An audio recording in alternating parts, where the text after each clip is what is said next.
സുഹൃത്തുക്കളെ, ഏവർക്കും സെൽസിങ്ങിൻ്റെ പുതിയ വീഡിയോയിലേക്ക് സ്വാഗതം. ഈ വീഡിയോ അമിതാഭ് ബച്ചൻ്റെ സഞ്ജീർ എന്ന സിനിമയെക്കുറിച്ചും അതിൻ്റെ റീമേക്കായി വന്ന നായാട്ട് എന്ന സിനിമയെക്കുറിച്ചുമാണ്. ഈ രണ്ട് സിനിമകളും അതാത് കാലഘട്ടങ്ങളിൽ അതാത് ഭാഷകളിൽ വലിയ രീതിയിലുള്ള പ്രേക്ഷക പ്രീതി പിടിച്ചു പറ്റിയ സിനിമകളാണ്. 1973 സഞ്ജീർ എന്ന സിനിമ റിലീസാവുന്നത്. അതിൻ്റെ മലയാള വേർഷൻ റീമേക്ക് വരുന്നത് 1980 ഹിന്ദിയിൽ അമിതാഭ് ബച്ചൻ, ജയബാദുരി, പ്രാൺ, അജിത്, ഹമീദ് ഖാൻ, ഓം പ്രകാശ് എന്നിങ്ങനെയുള്ള താരനിരയായിരുന്നു ഉണ്ടായിരുന്നെങ്കിൽ മലയാളത്തിൽ ജയൻ, സറീന വഹാബ്, സണ്ണി, പ്രേം നസീർ തുടങ്ങിയ താരങ്ങളാണ് മലയാളത്തിൽ അണിഞ്ഞിരുന്നത്. ഇതിൻ്റെ തമിഴ് വേർഷനും വന്നിരുന്നു. തമിഴിൽ MGR തന്നെയാണ് അതിനകത്തുള്ള പ്രധാനപ്പെട്ട രണ്ട് കഥാപാത്രങ്ങളെയും, അതായത് അമിതാഭ് ബച്ചൻ്റെ കഥാപാത്രത്തെയും അതുപോലെ തന്നെ പ്രാണിൻ്റെ കഥാപാത്രത്തെയും അവതരിപ്പിച്ചത് MGR ആണ്. ആ സിനിമ 1974 തന്നെ റിലീസാവുകയും ചെയ്തു. അതായത് 73 ഹിന്ദി വന്നു, 74 തമിഴിൽ വന്നു. മലയാളത്തിലാവട്ടെ ഒരു 6-7 വർഷങ്ങൾക്ക് ശേഷം 80 വന്നതാണ് എന്നേ ഉള്ളൂ. ഈ സിനിമയുടെ ചരിത്രം പരിശോധിച്ചാൽ വളരെ രസകരമായ ചില കാര്യങ്ങൾ നമുക്ക് കണ്ടെത്താൻ കഴിയും. സഞ്ജീർ എന്ന സിനിമയുടെ കഥ തയ്യാറാക്കിയത് സലീം ഖാനാണ്. സലീം ഖാൻ നമുക്കറിയാം, പ്രശസ്ത സിനിമാ നടൻ സൽമാൻ ഖാൻ്റെ പിതാവാണ്. അദ്ദേഹം ഈ കഥ തയ്യാറാക്കി ഈ കഥ ആദ്യമായി ഏൽപ്പിക്കുന്നത് ധർമ്മേന്ദ്രയാണ്. അന്ന് ധർമ്മേന്ദ്ര ഹിന്ദിയിലെ ഒരു വളരെ പോപ്പുലറായ നടനാണ്. പ്രത്യേകിച്ച് അമിതാഭ് ബച്ചനെയൊക്കെ താരതമ്യം ചെയ്യുമ്പോൾ വളരെ ശ്രദ്ധേയനായിട്ടുള്ള ഒരു താരങ്ങളിൽ ഒരാളായിട്ടാണ് അന്ന് ധർമ്മേന്ദ്ര അറിയപ്പെട്ടിരുന്നത്.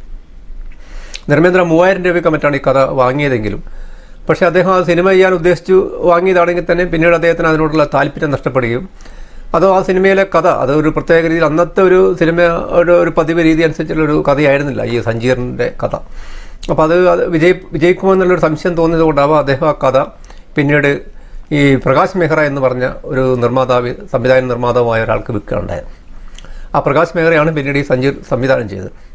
പ്രകാശ് മെഹ്റ ഈ കഥ കിട്ടിയതിന് ശേഷം അതിനകത്തേക്ക് ധർമ്മേന്ദ്രയ്ക്ക് പകരം മറ്റൊരാളെ കണ്ടെത്താനുള്ളൊരു വലിയ പരിശ്രമം നടത്തിയിട്ടുണ്ടായി. അതിലേക്ക് അദ്ദേഹം അന്നത്തെ പ്രശസ്തരല്ല രാജ്കുമാർ, അതുപോലെ തന്നെ ദിലീപ് കുമാർ ഇവരെയൊക്കെ സമീപിച്ചെങ്കിലും ഇവരാരും തന്നെ ആ സിനിമയുമായി സഹകരിക്കാൻ താല്പര്യം കാണിച്ചിട്ടില്ല എന്നുള്ളതാണ് യാഥാർത്ഥ്യം. അങ്ങനെ ഒടുവിൽ അമിതാഭ് ബച്ചനിലേക്കാണ് ആ കഥയിലെ നായക കഥാപാത്രം എത്തിച്ചത്. അമിതാഭ് ബച്ചനെ അതിനകത്തേക്ക് നിർദ്ദേശിച്ചത് തന്നെ ഈ സലീം ഖാനാണ്. അങ്ങനെ അമിതാഭ് ബച്ചനും ഈ സിനിമയിലേക്ക് സഹകരിക്കാൻ തയ്യാറായതോടുകൂടി പിന്നീട് ഇതിനകത്തുള്ളൊരു ഹീറോയിനെ കണ്ടെത്തുവാനുള്ളൊരു ശ്രമമായി. ആദ്യകാലത്ത് തുടക്കത്തിൽ ഇതിനകത്തേക്ക് ആരും തന്നെ ഒരു ഹീറോയിനായി സഹകരിക്കാൻ അന്നത്തെ പ്രമുഖ നടിമാരിൽ കൂട്ടത്തിൽ ആരും തന്നെ തയ്യാറായിട്ടില്ല. അമിതാഭ് ബച്ചൻ്റെ കൂടെ അന്ന് ഹിന്ദി സിനിമയിലെ പ്രമുഖ നടി പിന്നെ ഹീറോയിൻസ് ആരും കൂടെ അഭിനയിക്കാൻ തയ്യാറായിട്ടില്ല എന്ന് കേൾക്കുമ്പോൾ നമുക്ക് വളരെ വിചിത്രമായി തോന്നിയേക്കാം. പക്ഷേ നമുക്കറിയാം, അമിതാഭ് ബച്ചൻ 1969 വന്ന് 73 സഞ്ജീർ വരുന്നവരെ അമിതാഭ് ബച്ചൻ ഹിന്ദിയിൽ ഒരു സ്ട്രഗ്ലിംഗ് ന്യൂ കമർ എന്നുള്ള രീതിയിലായിരുന്നു അദ്ദേഹം ഉണ്ടായിരുന്നത്. പക്ഷേ ഈ സിനിമയ്ക്ക് ശേഷമാണ് അദ്ദേഹത്തിൻ്റെ ഒരു ഭാഗതയം തന്നെ മറിയുന്നത്. ഏതായാലും ഈ സിനിമയിലേക്ക് പിന്നീട് അമിതാഭ് ബച്ചൻ്റെ ജോഡിയായി വരുന്നത് ജയബാദുരിയാണ്. ജയബാദുരിക്ക് എന്തോ അമിതാഭ് ബച്ചൻ ഈ സിനിമയിൽ വിജയിക്കും, അദ്ദേഹത്തിൻ്റെ കരിയർ ഒരു വലിയ രീതിയിലേക്ക് പോകുന്നൊരു തോന്നൽ ഉളവായതുകൊണ്ടായിരിക്കാം അവർ വന്നതെന്നാണ് പറയപ്പെടുന്നത്. ഏതായാലും ജയബാദുരി ഇതിനകത്തേക്ക് വന്നതോടെ ഇതിനകത്തിലെ കഥാപാത്രം മാല എന്ന കഥാപാത്രത്തെ അവർ ഏറ്റെടുത്തോട് കൂടിയിട്ട് ബാക്കിയുള്ള താരനിര പ്രാണും അതുപോലെ തന്നെ ഓം പ്രകാശ്, അതുപോലെ അജിത് എന്ന ഹമീദ് ഖാൻ ഇവരൊക്കെ ചേർന്ന് ഈ സിനിമ അങ്ങനെ പൂർത്തീകരിക്കാനുണ്ടായത്. ഏതായാലും ഈ സിനിമ റിലീസായി ഹിന്ദിയിൽ അത് വലിയ രീതിയിലൊരു ചരിത്ര സംഭവമായി മാറുകയുണ്ടായത്. ആരും അത് പ്രതീക്ഷിക്കാത്തൊരു വിജയമാണ് ആ സിനിമ സമ്മാനിച്ചത്. ഇതിൻ്റെ തിരക്കഥ തയ്യാറാക്കിയത് ഞാൻ നേരത്തെ പറഞ്ഞ സലീം ഖാനോടൊപ്പം ചേർന്ന ജാവേദ് അക്തറും ചേർന്നിട്ടുള്ള ഒരു കൂട്ടുകെട്ടാണ്. സലീം ജാവേദ് എന്ന് പറഞ്ഞ ഹിന്ദിയിലെ വലിയൊരു തിരക്കഥ കൂട്ടുകെട്ടാണ് അവർ. സംഗീത രംഗത്താണെങ്കിൽ ഈ സിനിമയ്ക്ക് സംഗീതം പറഞ്ഞ കല്യാൺജി ആനന്ദ്ജിയാണ്. അവർ സഹോദരന്മാരാണ്. അവരും ഒരു കൂട്ടുകെട്ട് സംരംഭമാണ്. അതുപോലെ തന്നെ അത് പാടിയത് മുഹമ്മദ് റാഫിയും അതുപോലെ തന്നെ ലതാ മങ്കേഷ്കറും ആശാ ഭോസ്ലേക്കുള്ള മനോഹരമായ പാട്ടുകളുണ്ട്. അപ്പോൾ ആ സിനിമ വിജയിക്കാനുള്ള ഒരു പ്രധാനപ്പെട്ട ഒരു കാരണം അമിതാഭ് ബച്ചൻ്റെ അഭിനയശേഷിയും അതുപോലെ തന്നെ പിന്നെ ഈ പ്രാൺ എന്ന കഥാപാത്രത്തിൻ്റെ ആ ഒരു സാന്നിധ്യവും അതുപോലെ തന്നെ ഈ കഥയുടെ ഒരു പ്രത്യേകതയും ഒപ്പം ഇതിനകത്തുള്ള ആ പാട്ടുകളുടെ ഒരു മികവൊക്കെ കൊണ്ടാണ് ഈ സിനിമ വിജയിച്ചത്. എങ്ങനെയായാലും 73 ഈ സിനിമ വന്നപ്പോൾ അന്നത്തെ ഏറ്റവും വിജയിച്ച സിനിമയായ ബോബി, അത് 30 കോടി ഏറ്റവും കളക്ഷൻ കട്ടിയ സിനിമയാണ് അന്നത്തെ. ആ ബോബിക്ക് തൊട്ട് പിന്നാലെ തന്നെ ഒരു 17 കോടി അവൻ്റെ കളക്ട് ചെയ്തിട്ടുള്ള ഒരു സിനിമയായിട്ട് ഈ സഞ്ജീർ എന്ന് മാറുകയുണ്ടായത്. ഏതായാലും ഈ സഞ്ജീർ എന്ന സിനിമ അമിതാഭ് ബച്ചൻ്റെയും ജയബാദ്രിയുടെയും ജീവിതത്തിൽ തന്നെ മാറ്റിമറിച്ച ഒരു സിനിമയാണ്. അവരുടെ സിനിമ ഭാഗതയം തന്നെ മാറി എന്ന് മാത്രമല്ല, ഈ സിനിമയുടെ ചിത്രീകരണ വേളയിൽ ഇവർ തമ്മിൽ ഉണ്ടായിരുന്നൊരു ബന്ധം, ഒരു ആത്മബന്ധം, പ്രണയബന്ധം ദൃഢമാവുകയും പിന്നീട് ഈ സിനിമ റിലീസായി അധികം വൈകാതെ തന്നെ വിവാഹിതരാവുകയും ചെയ്തു.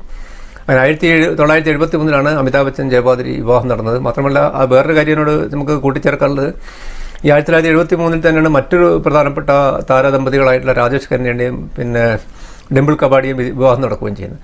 അന്നത്തെ കാലഘട്ടം നമ്മൾ എടുത്തു നോക്കി, അന്ന് ഹിന്ദി സിനിമയിൽ ഏറ്റവും വലിയൊരു താരചക്രവർത്തിയായിട്ട് നമുക്ക് കാണാൻ കഴിയുക രാജേഷ് ഖന്നയാണ്.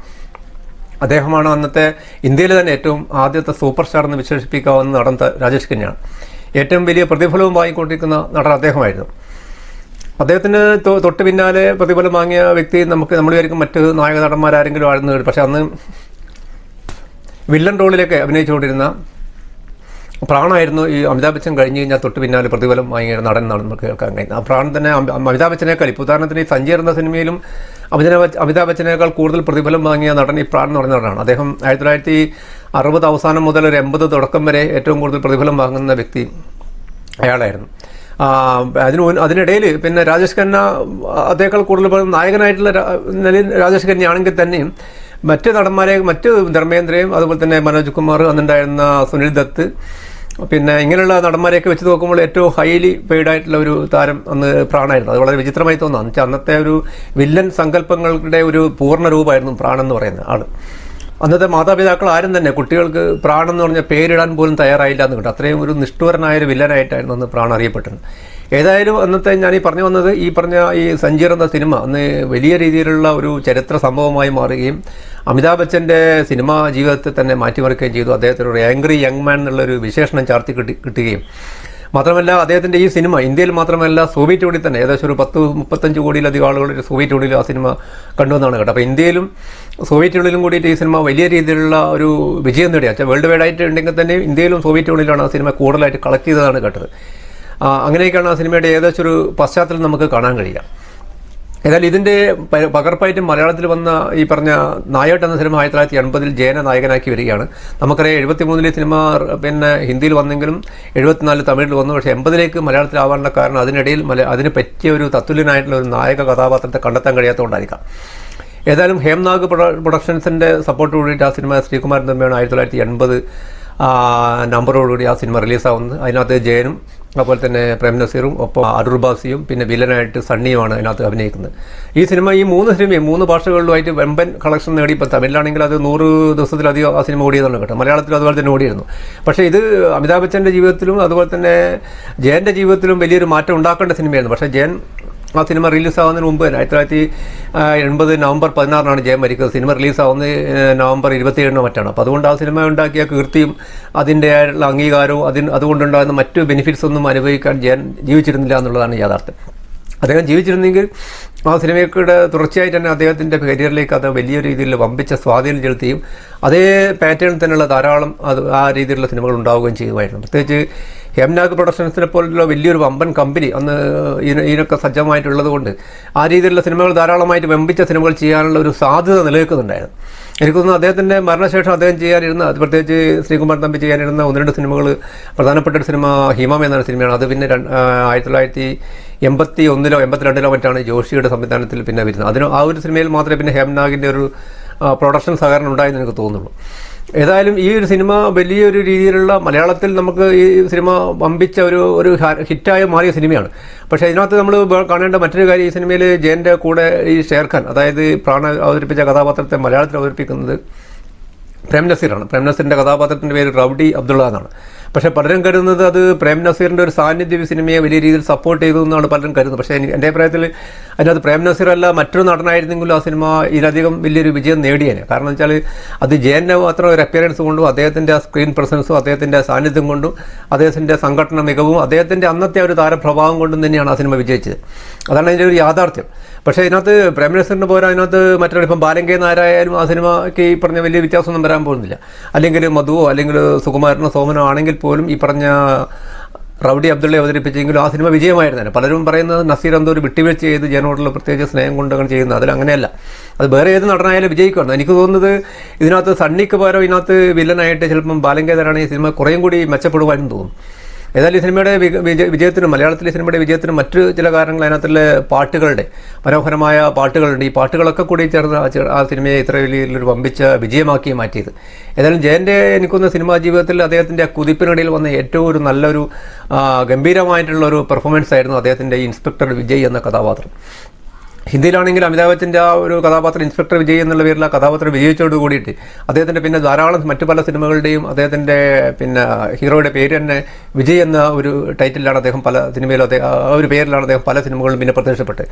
അപ്പോൾ അദ്ദേഹത്തിൻ്റെ ജീവിതത്തെ ആ സിനിമ ആ രീതിയിലാണ് മാറ്റിമറിച്ചെങ്കിൽ ജയൻ്റെ ജീവിതത്തിലും വലിയ രീതിയിലുള്ളൊരു മാറ്റം കൊണ്ടുവരുന്നൊരു സിനിമയായിരുന്നു ഈ പറഞ്ഞ സിനിമ എന്ന് നമുക്ക് കാണാൻ കഴിയും. ഏതായാലും ഈ ഒരു രണ്ട് സിനിമകളും നമ്മൾ എടുത്തു നോക്കുമ്പോൾ ഇതിനകത്ത് പെർഫോമൻസിൻ്റെ കാര്യത്തിൽ 73 വന്ന സിനിമയും 80 വന്ന സിനിമയിലെ രണ്ട് നായകന്മാരെ എടുത്തു നോക്കുമ്പോൾ നമുക്ക് കുറേയും കൂടി മികവുറ്റ പ്രകടനമായിട്ട് നമുക്ക് ജയനാണ് കാണാൻ കഴിയുക.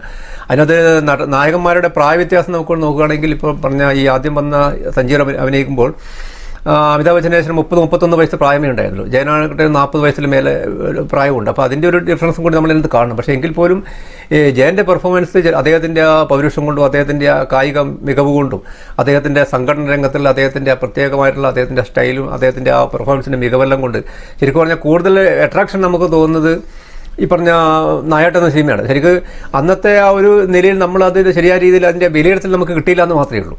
അതായത് അന്ന് അദ്ദേഹം പെട്ടെന്ന് മരിച്ചു കൊണ്ടും മാത്രമല്ല സിനിമ റിലീസായത് നവംബർ ഒടുവിലായതുകൊണ്ടും അതിനെ എത്രമാത്രം കളക്ട് ചെയ്തു എന്നുള്ള കാര്യമൊന്നും ആ വർഷത്തെ കളക്ഷനാണ് പിന്നീടുള്ള അടുത്ത വർഷത്തിലേക്കാണ് നമുക്ക് കൃത്യമായ കണക്ക് കിട്ടിയില്ല. ഏതായാലും ഈ പറഞ്ഞ ഈ സഞ്ജയുടെ ഹിന്ദി പതിപ്പ് അത് അമിതാഭ് ബച്ചൻ ചെയ്ത സിനിമ വെച്ചാൽ അന്ന് ആ കാലഘട്ടത്തിൽ വന്ന അത് 73 വന്ന ഏറ്റവും കളക്ഷൻ നേടിയ ബോബി എന്ന സിനിമ 30 കോടി മറ്റാണ് കളക്ട് ചെയ്തത്. അതിൻ്റെ തൊട്ട് പിന്നാലെ വരുന്ന ഏകദേശം 17 കോടി മറ്റും കളക്ട് ചെയ്തത്. അത് വലിയൊരു സംഭവമായിട്ട് മാറിയിരുന്നു. പിന്നീട് അതേ പാറ്റേണിൽ തന്നെ ഈ രീതിയിലുള്ള ക്രൈം, അതായത് പിന്നെ ഈ ക്രൈം ത്രില്ലേഴ്സ് ധാരാളമായിട്ട് പ്രത്യേകിച്ച് ഈ 70 പകുതിയോട് കൂടിയിട്ടാണ് ഈ പറഞ്ഞ സലിം ജാവേദിൻ്റെ ഈ രീതിയിലുള്ള ഈ പാറ്റേണിലുള്ള സിനിമകൾ വരുന്നത്. പ്രത്യേകിച്ച് ഈ ഒരു സിനിമ വിജയത്തിലൂടെ തന്നെ അതേ പാറ്റേണിലുള്ള പിന്നെ ഷോലയും അതുപോലെ തന്നെ ദീവാർ ഒരുപാട് സിനിമകൾ ആ മേഖലയിൽ വരികയും പിന്നെ ഈ ആളുകളൊക്കെ അതിൻ്റെ ഒരു ചുവട് പിടിച്ച് സിനിമാ മേഖല അങ്ങോട്ട് മുന്നോട്ട് പോവുകയും ചെയ്യുന്നത് നമുക്ക് കാണാൻ കഴിയും. മലയാളത്തിലെ ഈ സിനിമയെ സംബന്ധിച്ചാണെങ്കിൽ നമ്മൾ പ്രത്യേകിച്ച് ജയൻ്റെ ഒരു സിനിമയുടെ ഒരു കാര്യം എടുത്തു നോക്കുകയാണെങ്കിൽ ഈ സിനിമ ജയനെ മാത്രമായിരുന്നില്ല, പിന്നീടുണ്ടായിരുന്ന ശ്രീകുമാരൻ തമ്പിൻ്റെ ജീവിതത്തിൽ ഈ സിനിമ വലിയൊരു മാറ്റം കൊണ്ടുവരുമായിരുന്നു. പക്ഷേ ശ്രീകുമാരൻ തമ്പി ജയൻ മരിച്ചതിന് ശേഷം ഇതുപോലുള്ള വമ്പൻ സിനിമകൾ ചെയ്യാനുള്ള കരാറുകളൊക്കെ പിന്നെ അദ്ദേഹം ഉപേക്ഷിക്കുകയും മറ്റു നടന്മാരെ വെച്ച് ചെയ്താൽ അത് വിജയിക്കില്ല എന്നുള്ളത് കൊണ്ട് അദ്ദേഹത്തിൻ്റെ സിനിമാ ഭാവി തന്നെ അതോടുകൂടിയിട്ട് ഏകദേശം പിന്നെ നിലച്ചുപോയി നമുക്ക് കാണാൻ കഴിയും. ജയൻ്റെ മരണം ശരിക്കും പറഞ്ഞാൽ പിന്നെ ശ്രീകുമാരൻ തമ്പിയുടെ സിനിമാ ജീവിതത്തിൻ്റെയും കൂടി ഒരു മരണമായിട്ട് നമുക്ക് കാണാൻ കഴിയും. അങ്ങനെ അദ്ദേഹം എനിക്ക് തോന്നുന്നത് ജയൻ വരുന്നത് അദ്ദേഹം ആകെ ഒരു 10-30 സിനിമകളാണ് ശ്രീകുമാരൻ തമ്പി സംവിധാനം ചെയ്തിട്ടുള്ളത്. അത് ജയൻ ജീവിച്ചിരിക്കും അദ്ദേഹം ഒരു 10-15 സിനിമകൾ ചെയ്തിട്ടുണ്ട്. അതിൽ തന്നെ 4-5 സിനിമകൾ ജയൻ്റെ തന്നെയാണ് പ്രധാനപ്പെട്ട സിനിമകൾ. അപ്പോൾ അത് പുതിയ വെളിച്ചെന്ന് പറഞ്ഞാൽ ജയൻ പ്രധാനപ്പെട്ട ഹീറോ ആയി വന്ന ഏറ്റവും ശ്രദ്ധേയമായ സിനിമ പുതിയ വെളിച്ചമാണ്. പക്ഷേ അദ്ദേഹം വ്യത്യസ്തമായ റോളിൽ അദ്ദേഹത്തെ ഈ ഏതോ ഒരു സ്വപ്നം എന്ന സിനിമയിലും അതുപോലെ ഇടിമുഴക്കത്തിലൊക്കെ അവതരിപ്പിച്ചെങ്കിലും ജയൻ്റെ ശരിയായിട്ടുള്ളൊരു വിശ്വരൂപം കാണിക്കുന്ന അദ്ദേഹം ഈ പറഞ്ഞ നായട്ട് എന്ന സിനിമയിലാണ്. പക്ഷേ അതിൻ്റെ പാറ്റേണിൽ ഒരു ഒട്ടനവധി സിനിമകൾ പിന്നീട് വരാനിരിക്കുകയായിരുന്നു പിന്നെ ജയൻ്റെ ഈ അന്ത്യം സംഭവിക്കുന്നത്. അപ്പോൾ അതുകൊണ്ട് തന്നെ ഈ ജയൻ്റെ മരണം ശരിക്കും പറഞ്ഞാൽ ശ്രീകുമാരൻ തമ്പിൻ്റെയും സിനിമയിലെ അദ്ദേഹത്തിൻ്റെ ആ ഒരു മരണമായിട്ട് നമുക്ക് കണക്കാക്കാം. അദ്ദേഹം പിന്നീട് അപ്രവാളികളിൽ നിന്നും അദ്ദേഹത്തിൻ്റെ സാന്നിധ്യം പതുക്കെ കുറഞ്ഞു പോയിട്ട് നമുക്ക് അധികം അദ്ദേഹം ശ്രദ്ധേയമായ രീതിയിൽ നിന്നും പിന്നെ വന്നില്ല. അദ്ദേഹത്തിൻ്റെ സങ്കല്പത്തിലുള്ള ഒരു നായകനായിട്ടുള്ള ജയനെപ്പോലുള്ള മറ്റൊരാളെ അദ്ദേഹത്തിന് കണ്ടെത്താൻ കഴിയില്ല. അതായിരിക്കും നമുക്ക് അതിനകത്ത് മനസ്സിലാക്കാൻ കഴിയും. ഏതായാലും ഈ രണ്ട് സിനിമകൾ എടുത്ത് പരിശോധിച്ച് നോക്കുമ്പോൾ സഞ്ജീർ എന്ന സിനിമ ഇന്ത്യൻ സിനിമയിലെ തന്നെ ഒരു വലിയൊരു പിന്നെ ഒരു ചരിത്രത്തെ രണ്ടായി പഴുത്ത ഒരു സിനിമയായിട്ട് നമുക്ക് കണക്കാൻ കഴിയും. അതിൻ്റെ ചുവട് പിടിച്ച് മറ്റു ഭാഷകളിൽ ഇപ്പം തമിഴിൽ വന്നതും മലയാളത്തിൽ വന്നതും പിന്നീട് തെലുങ്കിലും വളരെ 2013 മറ്റും വന്നൊരു സിനിമ തെലുങ്കിലും വന്നിട്ടുണ്ട്. അപ്പോൾ ആ രീതിയിലൊക്കെ നോക്കിക്കഴിഞ്ഞാൽ ഈ ഒരു സിനിമ സഞ്ജീർ എന്ന സിനിമയ്ക്ക് ഇന്ത്യൻ്റെ സിനിമാ ചരിത്രത്തിൽ അനിഷേധ്യമായൊരു സ്ഥാനമുണ്ടെന്ന് കണക്കാക്കാൻ കഴിയും. പക്ഷേ മലയാളത്തിൽ അതിൻ്റെ ആ ഒരു അടയാളപ്പെടുത്തൽ നമുക്ക് പൂർണ്ണമായിട്ട് ഫീൽ ചെയ്യാതെ പോയത് ജയൻ്റെ ആ പെട്ടെന്നുള്ള ഒരു മരണം കൊണ്ട് മാത്രമാണെന്ന് കാണാം. ഏതായാലും ഈ രണ്ട് സിനിമകളെ നമ്മൾ ചേർത്ത് വെച്ച് ചിന്തിക്കുമ്പോൾ ഇത് പ്രേക്ഷകരെ സംബന്ധിച്ചിടത്തോളം അതാത് ഭാഷകളിലെ പ്രേക്ഷകരെ സംബന്ധിച്ചിടത്തോളം വലിയ രീതിയിലുള്ള ഒരു ആനന്ദവും പിന്നെ എന്താ പറയുക പിന്നെ ഒരു ആഘോഷമാക്കിയ സിനിമകളായിട്ട് നമുക്കിതിനെ വിലയിരുത്താൻ കഴിയുമെന്നാണ് ഈ അവസരത്തിൽ എനിക്ക് തോന്നുന്നത്. എവർക്കും